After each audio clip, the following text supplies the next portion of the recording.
Good morning good morning good morning 6:30 AM की class में आपका बहुत बहुत स्वागत है। भाई welcome to Examopedia plus where examphobia ends. तो भाई जल्दी से आ जाओ, हम लोग को पढ़ना है अपना 6:30 के 5 का पंच सरकारी पेपर निकालेंगे हम। जल्दी से आइए शुरुआत करते हैं अपनी आज टॉप 5 प्लस न्यूज से। तो 5 से ऊपर न्यूज आके मैं लेकर आया हूँ, वो कौन कौन सी हैं जल्दी से आइए देखते हैं। ये है 5 का पंच। आज हम देखने वाले हैं 16 तारीख की। जी हाँ, 16 तारीख की हमको न्यूज देखनी है। 5 से ज़्यादा न्यूज़ हम लोग देखते हैं और हम लोग उसका करते हैं एनालिसिस विद एमसीक्यूज। तो देखो आपकी पहली न्यूज़ निकल कर आ जाती है यूके से जुड़ी हुई। यूके ने बैन कर दिया है अपनी कंपनी को from sourcing 5G equipment from Chinese telecom company Huawei. UK ने अपनी कंपनियों को चीनी टेलीकॉम कंपनी हुआई के 5G उपकरण खरीद करने में प्रतिबंध लगा दिया गया है। अब सर आपको समझ में एक बात आ गई होगी कि हुआई जो कंपनी है चाइना की है, और चाइना के साथ अभी देखो इंडिया की बात करें तो इंडिया ने क्या करा था। इंडिया ने अभी 59 ऐप्स चाइना की बंद कर दी। ये इंपॉर्टेंट है, तो इंडिया ने शट डाउन कर दिया है चाइना की 59 ऐप्स को, शट कर दिया 59 ऐप्स को। तो वहीं पे देखोगे अगर एनालिसिस क्या कहता है कि 5G की जब हम बात कर रहे हैं, फर्स्ट ऑफ ऑल 5G है क्या। तो 5G is a fifth generation जो कि 4G के बाद आएगा। तो 4G आपने देखा था, 4G मोबाइल नेटवर्क है बेसिकली। वैसे आपका आएगा 5G, जहाँ पर आपका जो नेटवर्क्स होंगे वो न्यू काइंड ऑफ नेटवर्क होगा, that is designed to connect virtually everyone and everything together including machine objects and devices। तो जो ऑब्जेक्ट्स को डिवाइसेस को सबको वर्चुअली जोड़ने के लिए 5G is very very very important. अच्छा, यहाँ पर मेरा आपसे सवाल है एस्पिरेंट्स। तो मेरा आपसे देखो सवाल है कि हुवाई का हेडक्वार्टर कहाँ पर है और इसके हेड कौन है। इसका हेडक्वार्टर कहाँ पर है और इसके हेड कौन है, इसके चेयरमैन कौन है, इसका जवाब आपको मेरे को देना है कहाँ पर, कमेंट सेक्शन के अंदर। तो देखो सर यहाँ पे आपका ऑप्शन निकल कर आ गया है, new guidelines require the British telecom operator to remove all 5G related equipment supplied by the Chinese company from the infrastructure by which year. मतलब कि ब्रिटेन की सरकार ने ये आदेश दे दिया है कि अपने मूलभूत ढांचों से, अपने जो बुनियादी ढांचा है उससे आपको किस साल तक जो चाइनीज कंपनी हुआई है उसके इक्विपमेंट्स को हटाना है। वो 2020 है, 2022 है, 2025 है, 2027 है। तो अब तक मेरे ख्याल से आपने आंसर सोच लिया होगा। इसका आंसर है मेरे भाई 2027। जी हाँ, 2027 तक का टाइम दिया ब्रिटेन की सरकार ने कि अगर कोई ऐसी चीज है जो कि जुड़ी हुई है चाइना से, ऐसे हुआ से जुड़ी हुई है, उसको हम हटाएंगे। अपना लगाएंगे या फिर किसी और देश का लगाएंगे, पर उनका नहीं लगाएंगे। देखो आखिर अगली न्यूज निकल कर आती है सर चिली से। जी हाँ, तो आपको पता है कि भारत में जो आंध्र प्रदेश है या ये वाला जो हिस्सा है, आंध्र प्रदेश में सर चिली बहुत शानदार होती है। तो यहाँ से निकल के यहाँ जानी है चिली को। तो Indian railway transport dry chillies, सूखी चिलीज बेसी यही है गुंटूर से बेनापोल। बेसिकली बेनापोल कहाँ पर है सर, ये आपका बांग्लादेश में है, और गुंटूर कहाँ से अपने आंध्र आंध्र प्रदेश में हो जाता है। अब यहाँ पे तो कोई इंपॉर्टेंट बात जो आपके लिए निकल कर आती है एस्पिरेंट्स, वो क्या है कि Guntur area have been transporting dry chillies by road. अभी तक ये बाय बाय रोड भेज रहे थे, तो 7,000 रुपया खर्चा इनका पर टन पर आ रहा था। और अब क्या, अब बेसिकली इनका जो कॉस्टिंग आएगी वो थोड़ी कम होकर आएगी, 4,608 रुपये। तो 4608 कहाँ एक फिगर और कहाँ की फिगर आ रही है 7,000। तो गुंटूर से जो जाया करता था बचाले, पहले भी तो माल जाता था, वो जाता था बाया रोड, पड़ता था 7,000 रुपये पर टन। अब पड़ेगा कोई 4,600 रुपये पर टन। सस्ता तो हुआ है sir. In which year Andhra Pradesh और तेलंगाना गॉट सेपरेटेड। हाँ देखो क्वेश्चन सर अच्छा है कि किस साल आंध्र प्रदेश और तेलंगाना एक दूसरे से अलग हो गए। तो 2015 में हुए, 14 में हुए, 20 में हुए, 2010 में हुए। तो इसका आंसर है 2014 में तेलंगाना की राह अलग हो गई थी। तेलंगाना को हमने 20 आका कहते हैं ना कि 29th स्टेट बनाया। अभी लेकिन अभी फिलहाल भारत में 28 राज्य हैं और 9 यूटी हैं। अब सर ये क्या है सर, बेटा ये कुछ नहीं है, तो पड़ोसी देश है बांग्लादेश।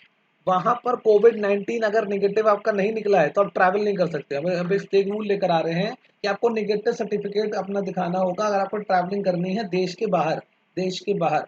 अब देखो यहाँ पे कुछ बात आपके लिए इंपॉर्टेंट है, वो क्या है कि अगर हम बात करते हैं बांग्लादेश, देखो समझना ध्यान से। डिजिटल हार्ट, डिजिटल हार्ट से जुड़ा हुआ है किससे सर, डिजी हार्ट जुड़ा हुआ है आपका कहते हैं बांग्लादेश से। शेख मुजीबुर रहमान, शेख मुजीबुर रहमान, ये इनके 100वें पीएम थे। इसलिए पीएम बेसिकली क्या बोले, बांग्लादेश के 100 पीएम नहीं, इनके अभी अभी अभी सॉरी, ये पीएम 100 नहीं थे, ये पहले पीएम थे। और ये कह सकते हो बेसिकली ये सबसे इंपॉर्टेंट व्यक्ति थे वहाँ के, जिन्हों जो आज़ादी के बाद जिनको सर्वेसर्वा बनाया गया। तो अगर हम बात करते हैं यहाँ पर आपका शेख मुजीबुर रहमान साहब की, इन्हीं की डॉटर इन लॉ हैं, इन्हीं की डॉटर इन लॉ हैं कौन? शेख हसीना। शेख हसीना जो कि इस समय बांग्लादेश की प्रधानमंत्री बनी हुई है, तो शेख हसीना वो हो जाएगा।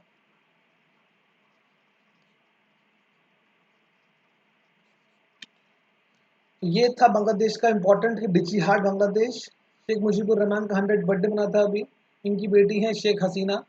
और याद रखने वाली आपकी देखो बात यहाँ पर क्या है कि बांग्लादेश हमारा पड़ोसी देश है, और सर वहाँ पर क्या हो रहा है, वहाँ पर हमने भेजी ग्रीन, बेसिकली यहाँ पर हमने आपको भेजा था अभी ग्रीन, ग्रीन नहीं, हमने आपको भेजा आपका सर ड्राई चिली भेजी है फ्रॉम आंध्र प्रदेश टू बांग्लादेश। ठीक है, वहाँ पे कंपलसरी कर दिया कि नेगेटिव सर्टिफिकेट अगर नहीं होगा तो आप ट्रैवलिंग अब्रॉड की नहीं कर सकते। ओके सर, देखो अगला आपकी न्यूज आती है वर्ल्ड यूथ स्किल्स डे से। जी हाँ, आपकी देखो अगली न्यूज आती है वर्ल्ड यूथ स्किल डे से, और उसका सर देखो थीम है स्किल फॉर रेजिलियंट यूथ, यानी कि ऐसा यूथ जो कि हर चीज को झेलने में सक्षम हो, तो उसके पास स्किल्स होनी चाहिए। तो स्किल्स फॉर रेजिलियंट यूथ ये इंपॉर्टेंट थीम है, इसकी याद रखिएगा।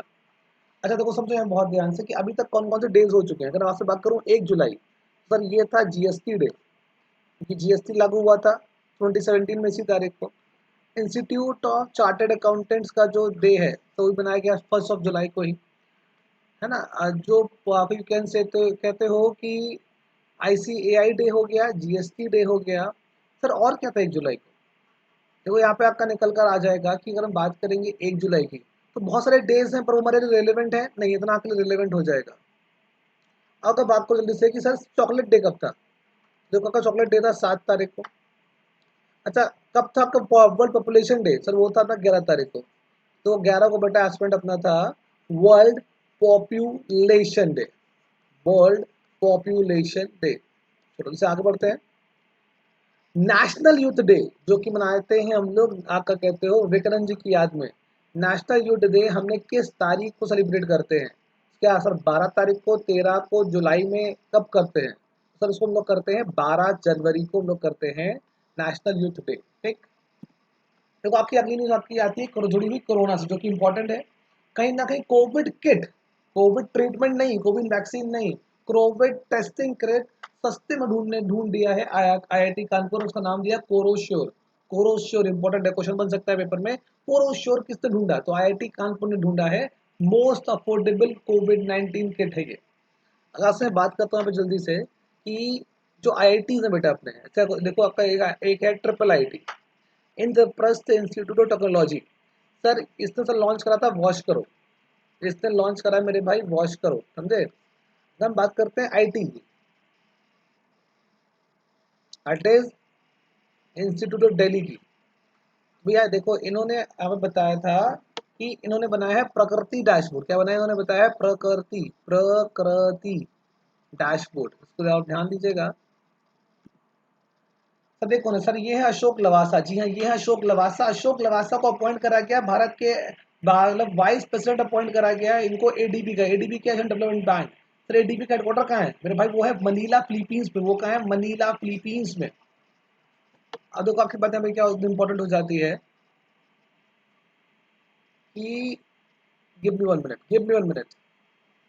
अच्छा अशोक लवासा अभी क्या थे सर? ये अभी आपके हैं इलेक्शन कमिश्नर है। चलो अगर बात करी जाए यहाँ पर आपसे कि अशोक लवासा को क्या बनाया गया? सर बनाया क्या था वाइस प्रेसिडेंट एडीबी बैंक का। सर एडीबी बैंक की अगर से अगर बात करें, एडीबी बैंक कहाँ पर है? सर मनीला फिलीपींस में हो गया। और इम्पोर्टेंट बात क्या निकल कर आ जाती है कि सर जो उसकी जो टैगलाइन है सर वो क्या है? To remove poverty, remove poverty from Asia Pacific, remove poverty. देखो वर्ल्ड बैंक की टैगलाइन क्या है? To remove poverty on the world. इसकी remove poverty from Asia Pacific.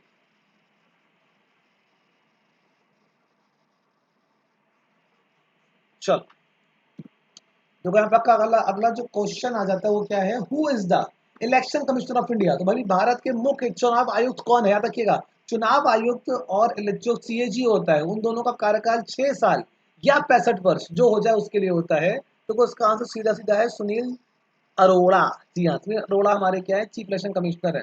ये दोनों कौन है सर? दोनों आपके हैं इलेक्शन कमिश्नर, ये दोनों इलेक्शन कमिश्नर हैं। और सर ये कौन है? सर ये आपके हैं अटॉर्नी जनरल, मुख्य न्यायवादी। ठीक है, अटॉर्नी जनरल हैं ये। सर अगर आपको मेरा पढ़ाना अच्छा लगा हो तो आप लोग इसे फॉलो कर सकते हो अनअकैडमी के ऊपर भी, लिंक आपको मिलेगा डिस्क्रिप्शन बॉक्स में। या अगर आपके पास ऐप है तो आप सर जाके बस लिखो संचित खन्ना, आपको सर मेरा नाम दिख जाएगा। मोर देन 480 लोग मेरे को फॉलो कर रहे हैं, 500 तक हमको पहुंचना बहुत जल्दी, तो आप उसका में अपना योगदान दे सकते हो। अगर आपको सर मेरा पढ़ाना अच्छा लगता है तो अनअकैडमी मेरे को डेडिकेशन भी दे सकते हो। अभी तक आपका 40+ डेडिकेशन बेटा आपके आ चुके हैं। तो यहाँ पे इम्पोर्टेंट क्या है कि सर इस कोड को याद रखिए, अगर आप अनअकैडमी का सब्सक्रिप्शन लेते हो तो आपको ये कोड पता होना चाहिए। और टेलीग्राम चैनल आपका है हमारा एग्जाम पीडीएफ प्लस, तो डू ज्वाइन द चैनल, ये आपके लिए बहुत बहुत बहुत हेल्पफुल होने वाला है। चलो थैंक यू आज की न्यूज़ पढ़ने के लिए, अपना कीमती समय देने के लिए आप सबका बहुत बहुत बहुत धन्यवाद। सी यू, बाय, टेक केयर।